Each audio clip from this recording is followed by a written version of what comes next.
donc angoisse et inquiétude des usagers devant la colère des transporteurs, donc en ce journée de lundi 2 janvier 2012.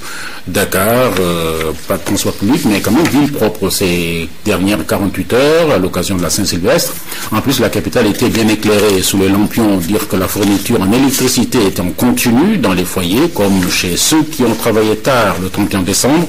Les petits commerçants, par exemple, ceux de Ouakam et de Yoff, auprès desquels s'est rendu le ministre d'État Karim Wade, chargé de l'énergie. Reportage Hassan Gueye. Mosquée Cité Avion à Ouakam.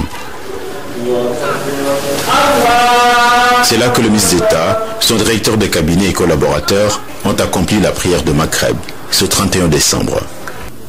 Sous la direction de l'imam Souleymane Diallo, qui a évoqué son agréable surprise avant de dire des prières de paix et de réussite.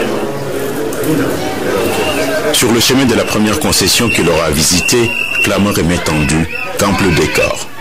Accueilli à bras ouverts, le ministre d'État avait l'air visiblement touché. L'imam Ratib revient à la charge, se félicitant d'une présence qui fait chaud au cœur. Vous êtes le bienvenu et vous êtes le bienvenu encore, vous êtes le bienvenu et tout ce que vous pouvez donc nous solliciter, nous sommes prêts donc à vous aider dans ce sens-là. Les habitants ont saisi la balle au bon en parlant de la principale route d'accès au quartier. Vous avez annoncé qu'il était parmi vos projets de mettre la route qui est assez principale, qui prolonge tout le long du Niger. C'est très difficile. Hier, j'en ai discuté avec des camarades. On a quitté le 6 pour aller à Ouakam. On était obligé de faire un contournement. Donc c'est quelque chose qui nous tient à cœur. Sur les raisons de sa sortie dans un des quartiers les plus récents de Dakar, le ministre d'État a voulu être clair. Je ne suis pas là en campagne électorale.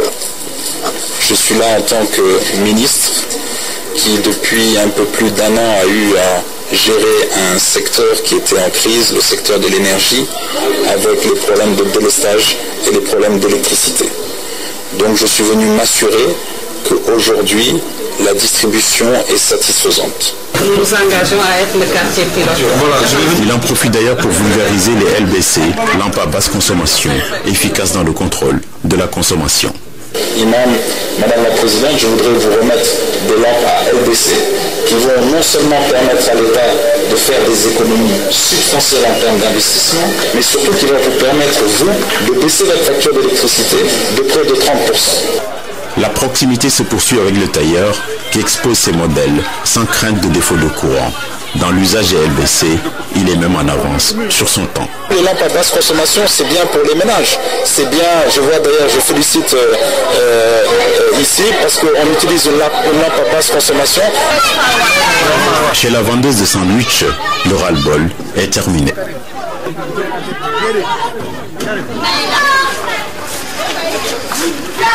Les coupes sombres, c'est également fini pour le coiffeur.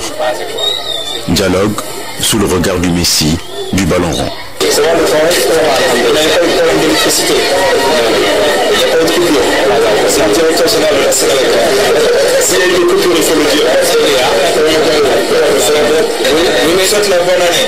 Moi aussi. On veut de peu de santé. Merci, merci. À vous aussi. Il y a beaucoup de cheveux à couper. Ok, merci.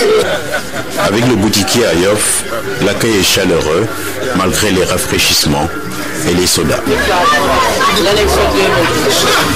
Je suis très surpris, je suis soulagé et je suis très content. Quand on a tort. D'accord, vous lui avez offert quelque chose?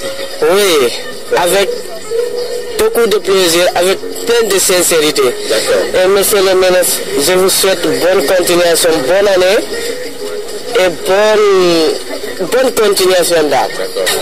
Du côté du livreur d'articles divers, la trêve des confiseurs et le courant à gogo sont comme de la pommade appliquée sur les vaisseaux. Un ministre de la République qui se déplace comme ça pour voir ses populations, voir les difficultés des populations, essayer de trouver des solutions, nous disons que ça c'est extrêmement important et c'est fondamental, c'est des choses à lui et que tous les Sénégalais doivent être au courant de ce qu'a fait monsieur le ministre Karim Wade. Le rouge de la colère est éclipsé par des ambiances teintées de lumière et de joie. Le professionnel de la sono a de qui tenir. Je voulais juste vous dire que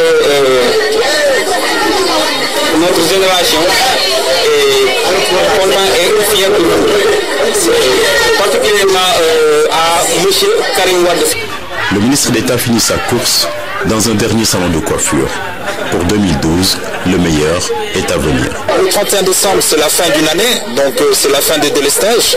Nous avons en 2011 enterré les délestages pour maintenant arriver en année 2012 avec des marges de production, avec des surcapacités de production, avec des surcapacités de stockage. Et nous allons en 2012, comme je l'ai dit, continuer à investir massivement dans la production. Nous allons déployer 400 MW, nous allons réhabiliter toutes les centrales et nous allons surtout réhabiliter tout le réseau de transport et distribution. Il y a quelques jours, j'étais à Guédiawaye et encore une fois, je ne voudrais pas que les gens essayent de semer la confusion dans la tête des Sénégalais. Nous sommes en train de réhabiliter le réseau de transport et distribution. Élection ou pas, parce que c'est notre objectif, c'est véritablement de donner de l'électricité aux Sénégalais. Or, pour réhabiliter le réseau de distribution, nous sommes obligés de débrancher l'ancien réseau dont certaines parties remontent à 1936. Je dis bien 1936, pour mettre des équipements modernes de dernière génération de façon à pouvoir même électrifier tous les quartiers. Pendant que beaucoup d'esprits étaient accrochés à la fête, on a vu aussi certains dont les pieds n'ont jamais quitté le sol. Et beaucoup de lumière, donc à Ouakam et à Yoff, où